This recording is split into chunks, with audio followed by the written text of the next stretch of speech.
Hello friends, welcome to our channel Satya GS classes. तो चलिए start करते हैं।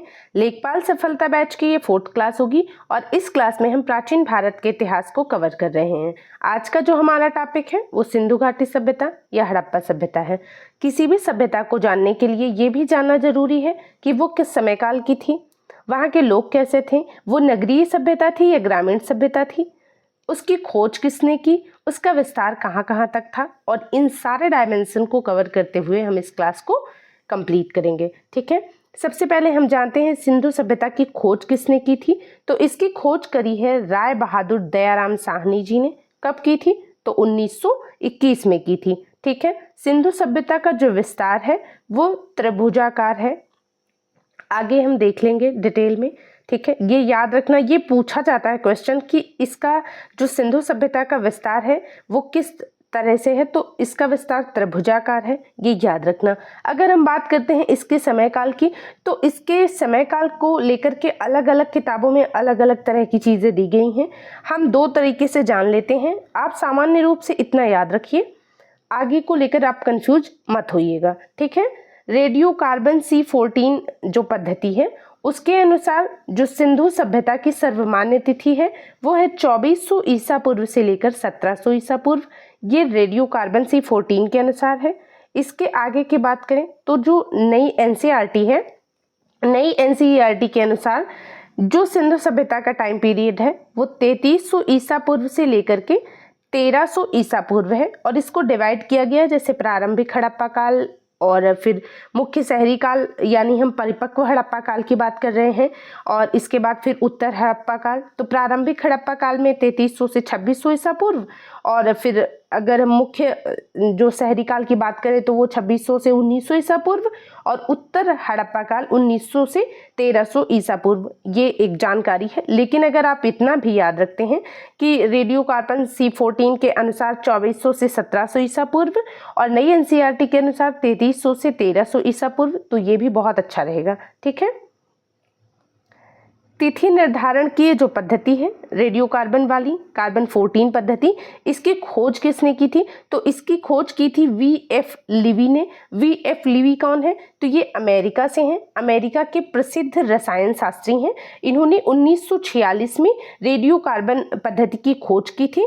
इस पद्धति में होता क्या है ये भी जानना जरूरी है। इस पद्धति में जिस पदार्थ में कार्बन 14 की मात्रा जितनी ही कम रहती है वो उतनी ही प्राचीन मानी जाती है। वो वस्तु जो है वो उतनी ही प्राचीन मानी जाती है कार्बन 14 की मात्रा जितनी कम रहती है।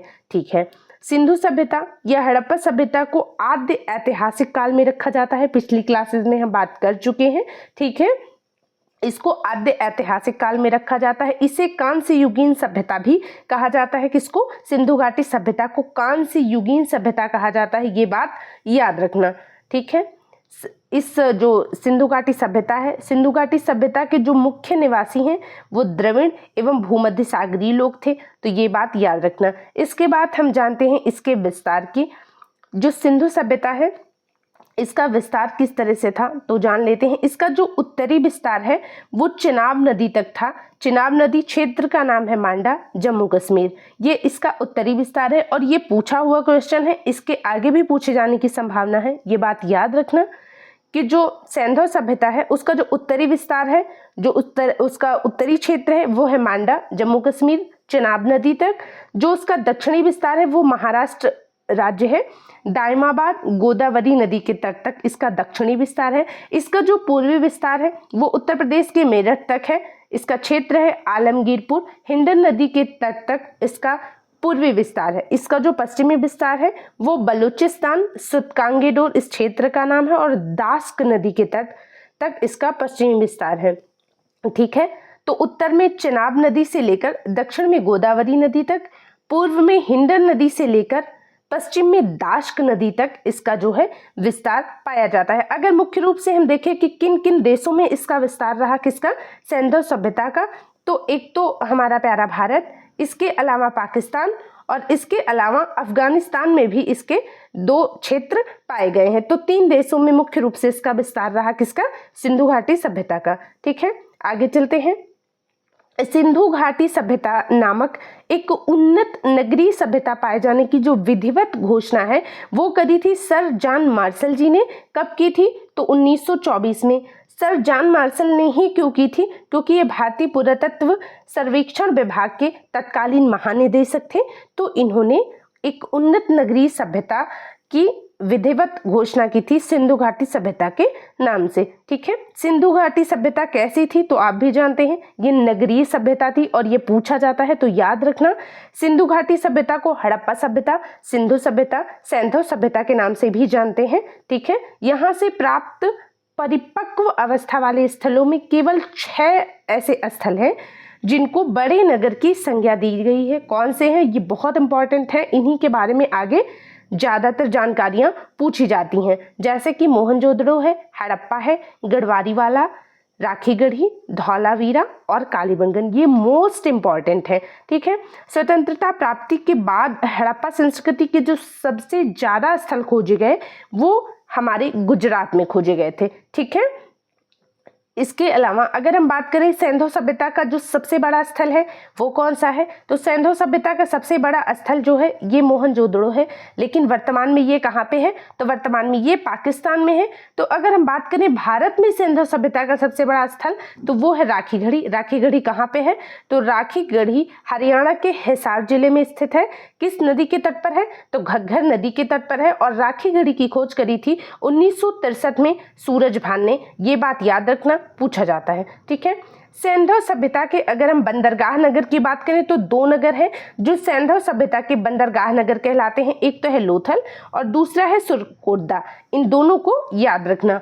सिंधु सभ्यता के लोगों ने नगरों और घरों के विन्यास के लिए ग्रीड पद्धति अपनाई थी। ये बहुत इंपॉर्टेंट है, याद रखना कि सिंधु सभ्यता के लोगों ने नगरों और घरों के विन्यास के लिए कौन सी पद्धति अपनाई थी? ग्रीड पद्धति। बिल्कुल, ये जो यहाँ की जो सड़कें होती थी वो एक दूसरे को समकोण पर काटती थी, कुछ ऐसे। ठीक है, ऐसे करके जाल पद्धति जो होती है। ठीक है, अगला है लेखन कला की उचित प्रणाली विकसित करने वाली सभ्यता कौन सी है? तो वहां पे हड़प्पा की सभ्यता का नाम नहीं आता है, याद रखना। लेखन कला की उचित प्रणाली विकसित करने वाली जो पहली सभ्यता है वो सुमेरिया की सभ्यता थी। ठीक है, रुकी होगा, चित्रात्मक थी, याद रखना। सिंधु सभ्यता की लिपि कैसी थी? तो सिंधु सभ्यता की जो लिपि थी वो भाव चित्रात्मक थी। किस तरह से लिखी जाती थी? तो ये भी बात याद रखना, ये जो भाव चित्रात्मक लिपि है ये दाईं से बाईं ओर लिखी जाती थी। कैसे? दाईं से बाईं ओर, राइट टू लेफ्ट, याद रखना ये बात। ठीक है, अगर जो अभिलेख होता था वो एक से अधिक लाइनों का होता था तो जो पहली पंक्ति है वो बिल्कुल वैसे राइट टू लेफ्ट, ठीक है, लिखी जाती थी और जो दूसरी है वो लेफ्ट टू राइट लिखी जाती थी। ये बात याद रखना। सैंधव सभ्यता में जो तौल की इकाई है, तौल माप की जो इकाई है वो संभवतः 16 के अनुपात में थी, तो ये भी बात याद रखना। ठीक है, सिंधु घाटी सभ्यता में अगर हम बात करते हैं कि किसकी उपासना की जाती थी, किस देवता की उपासना की जाती थी, वहाँ पे धर्म का क्या महत्व था, धार्मिक चीज़ें किस तरह से थी, तो उसके बारे में बहुत अंदाजा तो नहीं लगाया जाता। लेकिन यह है कि सिंधु सभ्यता में मातृ देवी की उपासना सर्वाधिक प्रचलित थी, ये बात कही जाती है। ठीक है, सिंधु सभ्यता के जो लोग थे, सिंधु घाटी के जो लोग थे वो तलवार से परिचित नहीं थे, हालांकि युद्ध वगैरह का उधर कुछ ज़्यादा प्रमाण मिलता नहीं है। ठीक है, अब हम जानते हैं सैंधव सभ्यता के प्रमुख स्थल, उसके उत्खननकर्ता, वहाँ पे जो नदी स्थित है, जिस नदी के किनारे हैं, और उसकी जो वर्तमान स्थिति है, किसी भी क्षेत्र की वर्तमान स्थिति, वो देश में किस देश में है, किस स्टेट में है, किस डिस्ट्रिक्ट में है, वो हम जान लेते हैं। ठीक है, ये बहुत इंपॉर्टेंट है, इसे बिल्कुल स्किप मत करना। ठीक है, सबसे पहले हम जानते हैं हड़प्पा के बारे में। मोस्ट इम्पॉर्टेंट स्थल है हड़प्पा। हड़प्पा जो है ये रावी नदी के तट पर है। किस नदी के तट पर है? रावी नदी के तट पर है। इसके जो उत्खनन करता है, हड़प्पा की खोज किसने की थी? दयाराम साहनी ने। कब? 1921 में। हड़प्पा पाकिस्तान में स्थित है। पाकिस्तान का जो पंजाब स्टेट है वहाँ के साहिवाल डिस्ट्रिक्ट में है। हड़प्पा की जो वर्तमान स्थिति है वो पाकिस्तान के पंजाब में स्थित है। जिला कौन सा है? साहिवाल। अगर आप इतना भी याद रखते हैं कि देश कौन सा है और स्टेट कौन सा है तो ये बहुत अच्छा रहेगा। ठीक है, तो हड़प्पा कहाँ पे है? पाकिस्तान के पंजाब में है। सेकंड है मोहनजोदड़ो, ये सिंधु नदी के तट पर है। नदियां भी इंपॉर्टेंट हैं, याद रखना। मोहनजोदड़ो सिंधु नदी के तट पर है, इसकी खोज 1922 में राखलदास बनर्जी ने की थी और ये पाकिस्तान के सिंध प्रांत में है। जिला कौन सा है? लरकाना जिला। अगला है चनहुदड़ो। चनहुदड़ो भी सिंधु नदी के किनारे है। इसकी खोज या उत्खनन मैके एवं एनजी मजूमदार ने किया था। और चनहुदड़ो कहाँ पर स्थित है? तो पाकिस्तान के सिंध प्रांत में है और जिला कौन सा है? तो नवाब शाह जिला है। ठीक है। अगला है कालीबंगन। कालीबंगन घग्गर नदी के तट पर है। किस नदी के तट पर है? घग्गर नदी के तट पर है। इसकी खोज किसने की थी? अमलानंद घोष ने की थी। कब की थी? 1951 में। और ये राजस्थान के हनुमानगढ़ जिले में स्थित है। बहुत इंपॉर्टेंट है, याद रखना। कालीबंगन कहाँ पे है? राजस्थान में है।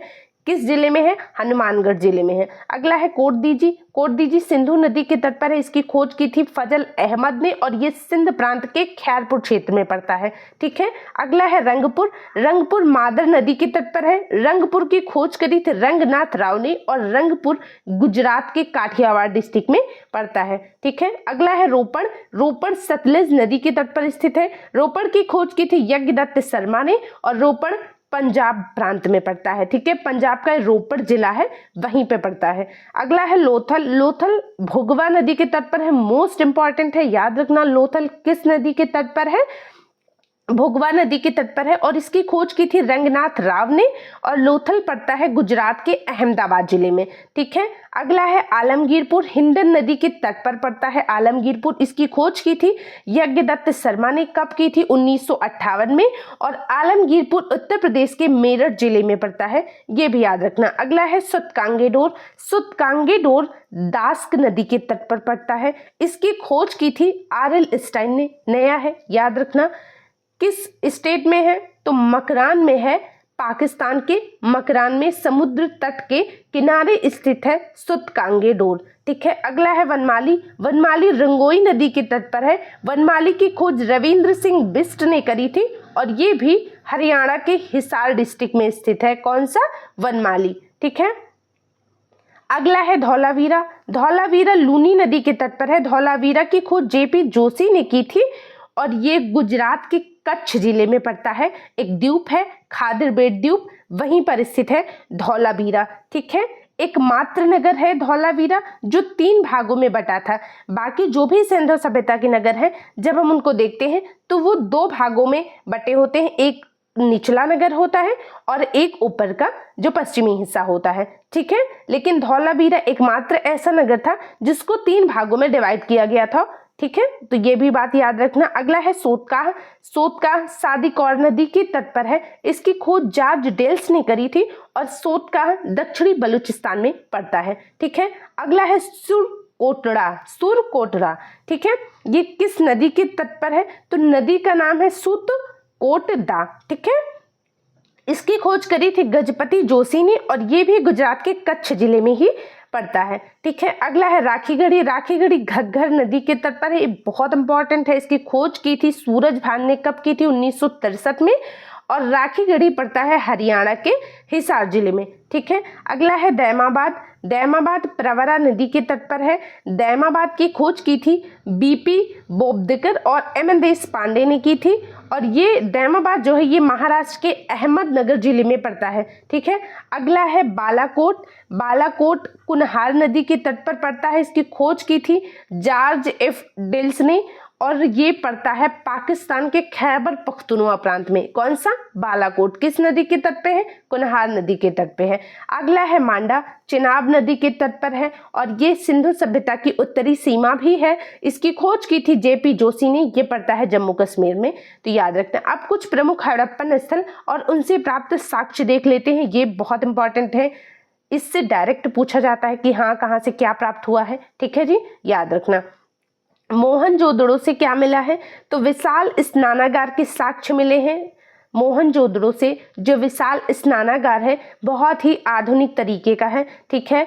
एक सील पर 3 मुख वाले देवता की मूर्ति प्राप्त हुई है जिनको पशुपतिनाथ की पशुपति के नाम से जाना जाता है कि ये पशुपतिनाथ की मूर्ति है। ये जो पशुपतिनाथ की मूर्ति है इसके चारों ओर 4 पशु भी विराजमान है, हाथी, गैंडा, चीता और भैंसा।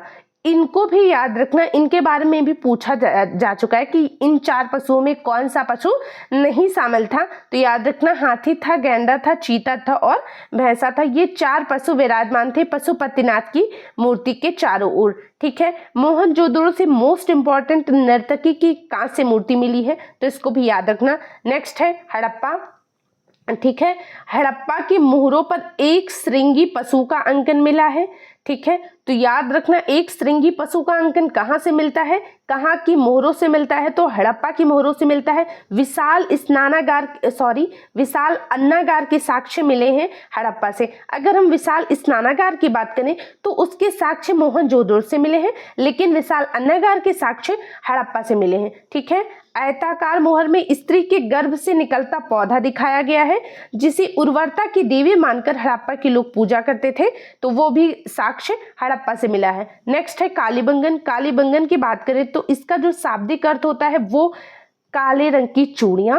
काले रंग की चूड़ियों के भी साक्ष्य मिले हैं कहाँ से, और बहुतायत में प्राप्त हुई हैं कहाँ से, कालीबंगन से। यहाँ से अग्निकुंड के साक्ष्य मिले हैं, यज्ञ वेदी के साक्ष्य मिले हैं और अग्नि पूजा की प्रथा के प्रमाण प्राप्त हुए हैं। जब हम किसी चीज को 2 से 3 बार रिपीट कर रहे हैं, इसका मतलब ये बात याद रखना, अग्निकुंड, यज्ञवेदी या अग्नि पूजा की प्रथा के प्रमाण कहाँ से प्राप्त हुए हैं, कालीबंगा से प्राप्त हुए हैं, और ये बात याद रखना। ठीक है, जूते हुए खेत के साक्ष्य भी कालीबंगा से मिले हैं, और लकड़ी का हल भी कहाँ से प्राप्त हुआ है, कालीबंगा से। तो याद रखना, जूते हुए खेत और लकड़ी के हल के साक्ष्य कहाँ से मिलते हैं, कालीबंगा से। नक्काशीदार ईंटों का प्रयोग या फिर अलंकृत ईंटों का प्रयोग कहाँ पे हुआ है, वो भी कालीबंगन में हुआ है। याद रखना, भूकंप के प्राचीनतम साक्ष्य भी कहाँ से प्राप्त हुए हैं, तो वो भी कालीबंगन से प्राप्त हुए हैं। शल्य चिकित्सा के प्रमाण कहाँ से मिले हैं, कालीबंगा से मिले हैं। युग्म समाधान के प्रमाण कहाँ से मिले हैं, वो भी कालीबंगा से मिले हैं। ठीक है, तो याद रखना, शल्य चिकित्सा वाली बात भी याद रखना। और लकड़ी की नाली के साक्ष्य, कितने आधुनिक लोग रहे होंगे वो। ठीक है, लकड़ी की नाली के साक्ष्य भी कहां से प्राप्त हुए हैं, कालीबंगा से प्राप्त हुए हैं। फिर हम बात करेंगे लोथल की। ठीक है, लोथल से क्या प्राप्त हुआ है, मनके बनाने के कारखाने प्राप्त हुए हैं। लोथल से ही घोड़े के अस्थिपंजर प्राप्त हुए हैं और घोड़े की लघु मृण मूर्ति। जब हम मृण मूर्ति की बात करते हैं तो हम बात कर रहे हैं मिट्टी की मूर्ति की। ठीक है, तो घोड़े की लघु मृण मूर्ति भी प्राप्त हुए हैं कहाँ से, लोथल से, और घोड़े के अस्थिपंजर मिले हैं लोथल से। एक विशाल गोदीवाड़ा या डॉकयार्ड के साक्ष्य कहाँ से मिले हैं, लोथल से मिले हैं। ठीक है, लोथल बंदरगाह नगर है, ये बात भी याद रखना। लोथल से युग्म समाधियों के साक्ष्य मिले हैं। लोथल से चावल की भूसी प्राप्त हुई है, जिससे यहाँ पे धान की खेती के प्रमाण मिले हैं। ठीक है, चालाक लोमड़ी के अंकन वाला मृदभांड भी लोथल से प्राप्त हुआ है, तो ये भी याद रखना। और अग्निकुंड भी मिला है कहाँ से, लोथल से। ठीक है, बनमाली से क्या मिला है, तो बनमाली से मिट्टी से बने हल का साक्ष्य मिला है, इंपॉर्टेंट है, याद रखना। चनहुदड़ो से क्या मिला है, तो मनके बनाने का कारखाना कहाँ से मिला है, चनहुदड़ो से मिला है। स्तुतकोटदा की बात करें तो यहाँ से घोड़े के अस्थि पंजर प्राप्त हुए हैं। अब कुछ अन्य तथ्य पे चलते हैं, बहुत इंपॉर्टेंट है, याद रखना। जैसे पर्दा प्रथा एवं वेश्यावृत्ति। पर्दा प्रथा एवं वेश्यावृत्ति ये दोनों सैंधव सभ्यता में प्रचलित थी। दूसरी बात, शवों को जलाने की और गाड़ने की दोनों प्रथाएं कहाँ पे थी, हड़प्पा सभ्यता में दोनों प्रथाएं प्रचलित थी।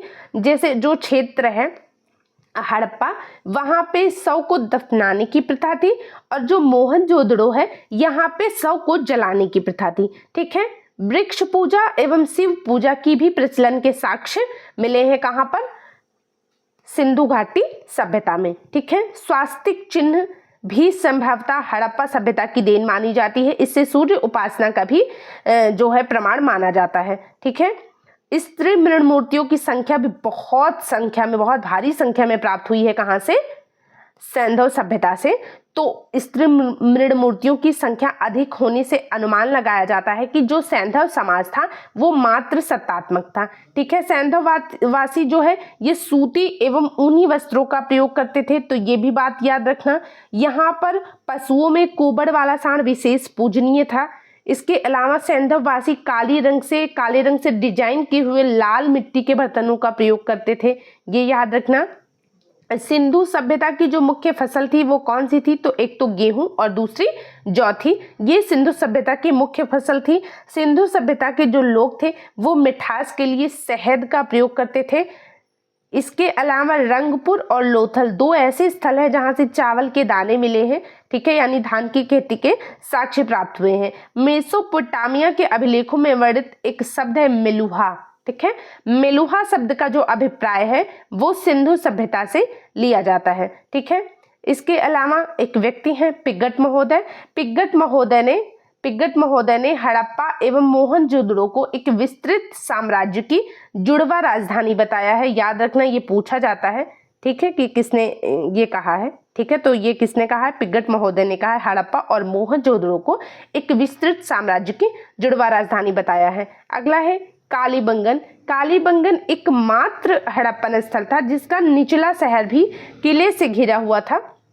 ये भी याद रखना। आग में पकी हुई मिट्टी को क्या कहते हैं? टेराकोटा कहते हैं। अलग से एक फैक्ट है। सिंधु सभ्यता के बारे में जो जानना था वो हमने जान लिया है, ठीक है।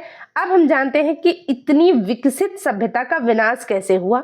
तो ऐसा अनुमान लगाया जाता है कि सिंधु सभ्यता के विनाश का संभवतः सबसे जो प्रभावी कारण था वो बाढ़ माना जाता है, ठीक है। आई होप आपको ये क्लास पसंद आएगी। अगर आती है तो प्लीज इसे लाइक और शेयर जरूर करें। Thank you so much.